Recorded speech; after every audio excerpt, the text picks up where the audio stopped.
میں نے عرض کیا تھا کہ آج کی محفل بہت خاص محفل ہے. تو ویسے تو ہم محفل فوراً بغیر کسی تمہید کے شروع کر دیتے ہیں، لیکن آج جو ہے وہ تھوڑی سی تمہید جو ہے نا وہ ضروری ہے. وہ ایسا ہوا کہ جب تحریک پاکستان اپنے عروج پہ تھی، اور آج جو اسلامی جماعتیں ہیں سیاست میں، ان کے تقریباً سب کے فتوے جو تھے قائد اعظم کے خلاف تھے کہ یہ انگریزوں جیسا ان کا سارا، بلکہ انگریزوں سے زیادہ انگریز تھے وہ قائد اعظم. تو وہ سارے فتوے جو تھے قائد اعظم کے، لیکن اس وقت ہمارے پورے بر صغیر پاک و ہند میں ایک جو سب سے بڑے عالم دین تھے، وہ اللہ کے کامل ولی بھی تھے. تو ان کے دو بھانجے تھے جو ان کے مرید بھی تھے، خلیفہ بھی تھے. ایک کا نام تھا ظفر احمد عثمانی اور دوسرے کا نام تھا شبیر احمد عثمانی. انہوں نے اپنے بھانجوں سے کہا کہ اب مجھے اطلاع مل گئی ہے کہ پاکستان کا قیام ہونا اللہ کی تقدیر میں شامل ہو چکا ہے، تو تم لوگوں نے قائد اعظم کا ساتھ دینا ہے، اور ہم نے بھی ہر طرح سے قائد اعظم کا ساتھ دینا ہے. تو تم میں سے ایک میرا جنازہ پڑھائے گا اور دوسرا جو ہے وہ قائد اعظم کا جنازہ. تو ایسے ہی ہوا کہ شبیر احمد عثمانی صاحب نے بعد میں قائد اعظم کا جنازہ پڑھایا، اور جو قائد اعظم کا راز تھا وہ پھر انہوں نے کہا، لوگوں نے پھر بھی پوچھا کہ جی آپ شبیر احمد عثمانی بھی اپنے وقت کے بہت بڑے عالم دین تھے اور ولی بھی تھے، پھر بھی لوگوں نے معاف نہیں کیا. لوگوں نے کہا کہ آپ نے اس بندے کا جنازہ کیوں پڑھایا. پھر انہوں نے قائد اعظم کا انہوں نے کہا جی قائد اعظم کا وعدہ تھا کہ میری زندگی میں یہ راز تم نے نہیں پایا، تو اب وہ جا چکے ہیں، تو میں یہ راز، بہرحال وہ راز پھر کسی وقت آپ میں سے اکثر لوگ تو سن چکے ہیں، تو وہ پھر کسی وقت بیان ہوگا. تو قائد اعظم جب تحریک چلا رہے تھے تو لوگ ان سے کہتے تھے کہ یار یہ سارے علماء دین اس کے خلاف ہیں. تو وہ کہتے تھے کہ جی باقی علماء دین کا مجھے نہیں پتہ، لیکن اس وقت جو سب سے بڑا عالم دین ہے وہ ہمارے ساتھ، ٹھیک ہے نا. اور وہ ایسے عالم دین گزرے ہیں کہ ان کی ایک کتاب ہے، اس کا نام ہے بہشتی زیور. ابھی تھوڑے آج کا نہیں مجھے پتہ، تھوڑے عرصے پہلے کی بات ہے کہ وہ بیٹی کو جہیز میں دینی جو ہے وہ لازمی ہوا کرتی تھی. تو میرا خیال ہے بر صغیر میں ہمارے کوئی مذہبی کتاب اتنی پاپولر نہیں ہوئی جتنی وہ بہشتی زیور ہوئی. تو اور وہ قائد اعظم کا ساتھ ہے. تو یہ ساری تمہید میں نے اس لیے باندھی ہے کہ ایک تو پیر صاحب قبلہ کے آنے کی مجھے خوشی ہے، تو وہ اپنی جگہ ہے اور وہ بھی بہت زیادہ ہے، لیکن اس سے زیادہ خوشی مجھے یہ ہے کہ آج تو یہ بہت بڑے عالم بھی ہیں اور ولی کامل بھی ہیں، اور یہ میرا مرشد جو ہے وہ قائد اعظم سٹائل کا مرشد ہے. تو یہ اس کے ساتھ دے رہے ہیں، یہ ان کو بھی صاحب نگاہ ہونے کی دلیل ہے، اور یہ میرے مرشد کے بھی صحیح اس مقام پہ ہونے کی دلیل ہے کہ جس مقام پہ قائد اعظم جیسے لوگ ہوتے، ٹھیک ہے نا. تو باقی ہم سوال جواب سے ہی رکھیں گے، لیکن یہ مشاعروں کا بھی اور مذہبی اجتماعات کا بھی یہ پروٹوکول ہے کہ پہلے جو سب سے چھوٹا آدمی ہے وہ بات کرتا ہے، اس کے بعد جو بڑا عالم ہے وہ سب سے بعد ٹھیک ہے. تو سوال و جواب ہی ہوں گے، لیکن پہلے میں کوشش کروں گا اور جواب دینے کی جتنا میں تھوڑا سا جانتا ہوں.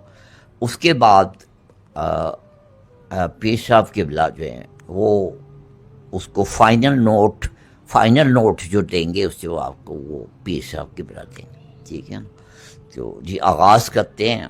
تو ہمارے پاس اگر کوئی بابا حضور نے جو گفتگو فرمائی ہے اس سے متعلق کسی کے ذہن میں کوئی بات آئی ہو، کوئی سوال آیا ہو تو. کو ایک سوال آن لائن آیا ہوا ہے، وہ بائی چانس ہمارے ساتھ ایسے ہی ہوتا ہے، ہمیشہ ریلیٹ ہو جاتا ہے. جی وہ اس سے متعلق ہی ہے تو میں اس سے ہی ابتدا کرتا ہوں. جی جی. السلام علیکم. سوال میرا یہ ہے کہ کوشش سے ملتا ہے یا نصیب سے ملتا ہے، اور اس کا جواب کے اندر میرا تفصیلی جواب مل جائے کہ بعض اوقات کوشش رائگاں بھی جاتی ہیں اور بعض اوقات کوشش کامیاب بھی ہوتی ہیں. تو ایک آپ اس کو اپنے حساب سے دیکھ لیے گا سوال کو اور اس کا جواب دیجیے. ایک بندہ دکان کھولتا ہے، لاکھوں روپے کا مال ڈالتا ہے، بیٹھتا ہے، یہ اس کی کوشش ہے.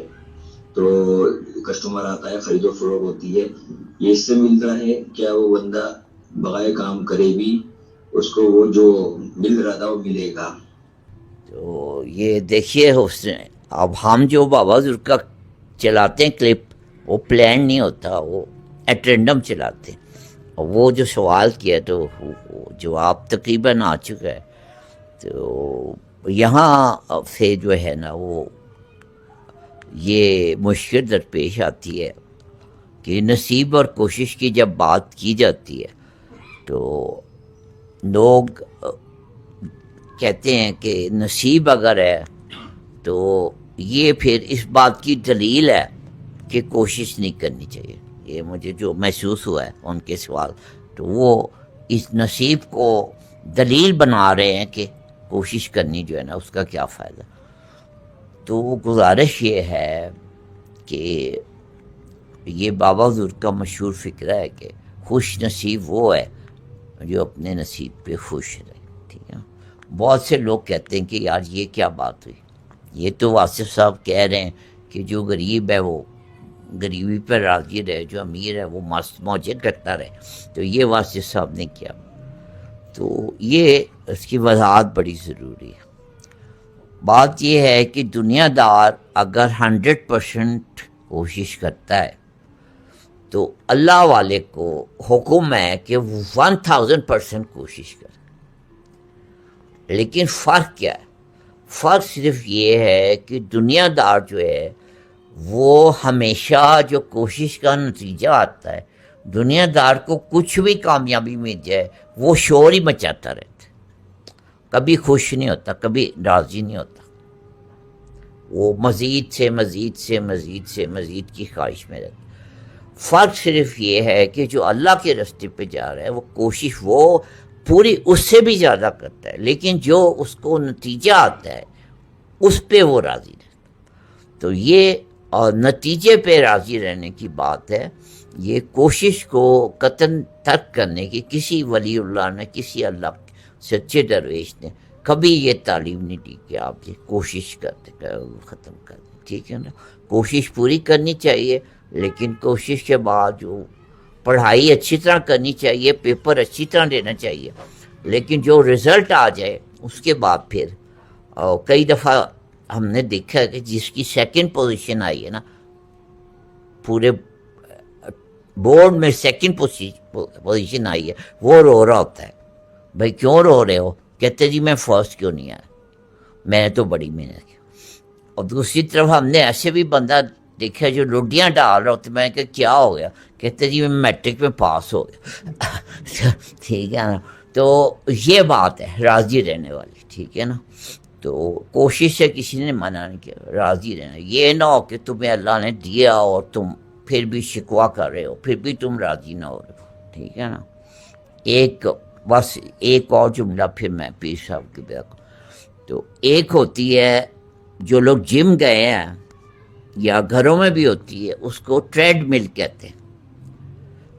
بندہ اس پہ جو لوگ کسی وجہ سے واک کرنا پسند نہیں کرتے تو وہ کہتے ہیں یار یہ کیسا آدمی پیدل جا رہا ہے، بہرحال وہ الگ تو وہ پھر گھر میں نا ایک ٹریڈ مل لگا لیتے ہیں. وہ ایسی مشین ہوتی ہے کہ جس پہ بندہ چلتا رہتا ہے. وہ مشین جو ہے نا وہ اس میں ایک بیلٹ لگی ہوتی ہے، وہ اس کی سپیڈ کم زیادہ وہ سارا کچھ ہو سکتا ہے.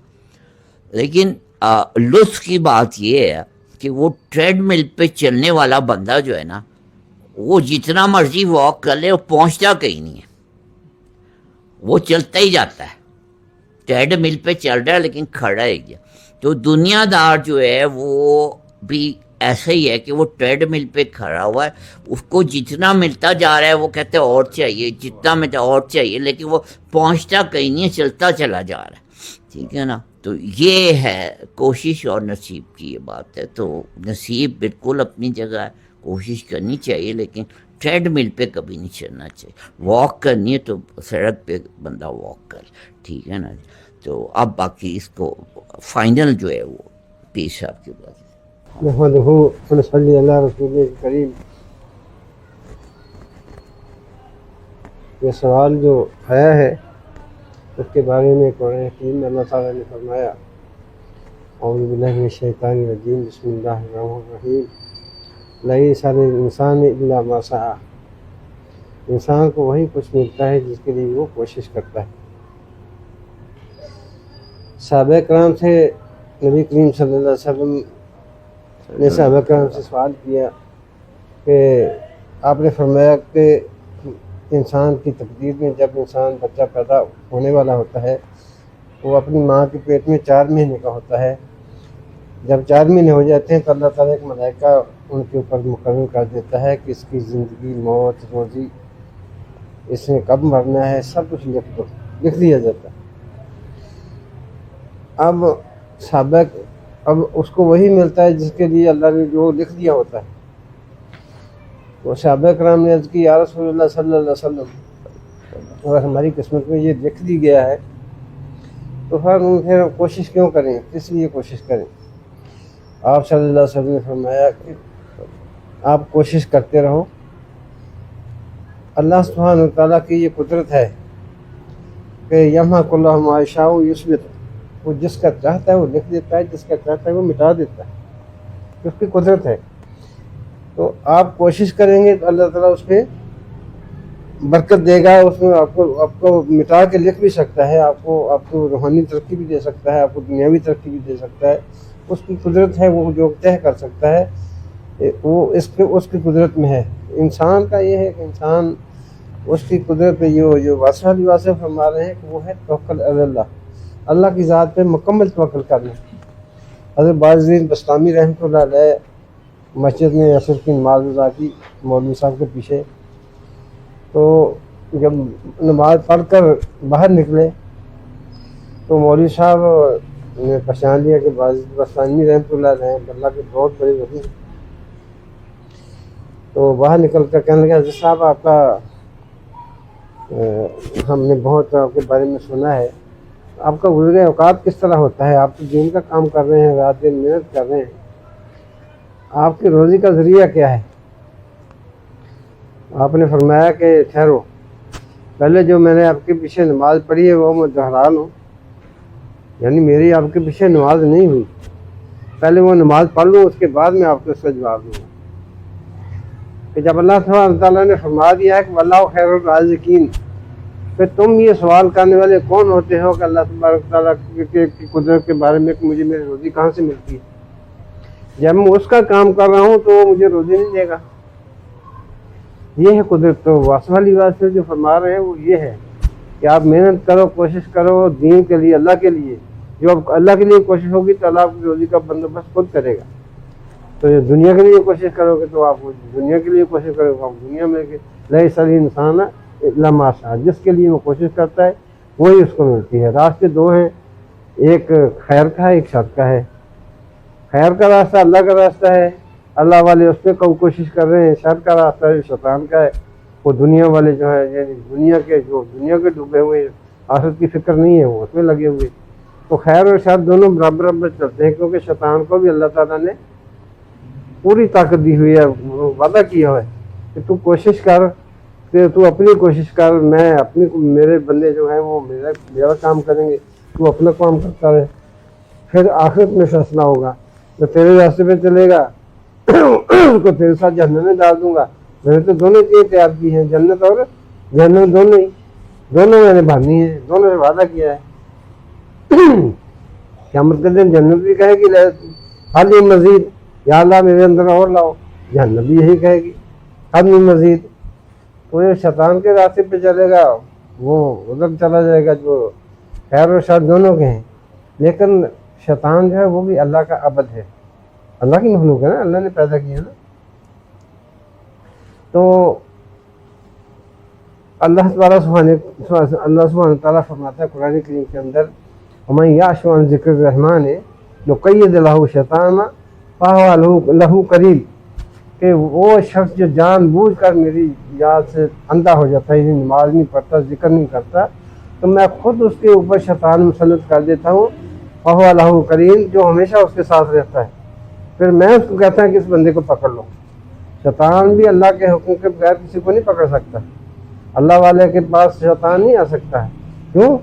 اب قرآن کریم میں بھی اللہ تعالیٰ نے بہت جگہ فرمایا کہ میں اپنے بندوں کی خود حفاظت کرتا ہوں, اور اللہ کے پیارے حبیب صلی اللہ علیہ وسلم نے فرمایا کہ ذل شیطان من العمر, عمر کے سائے سے بھی شیطان بھاگتا ہے.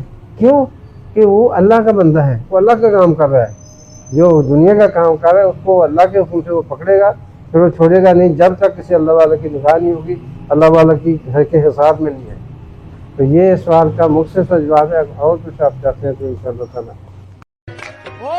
گفتم کے مر گئے ناگہاں, گفتہ کے درد ہجر من, گفتم علاج زندگی, گفتم علاج زندگی, گفتہ کے دیدار من,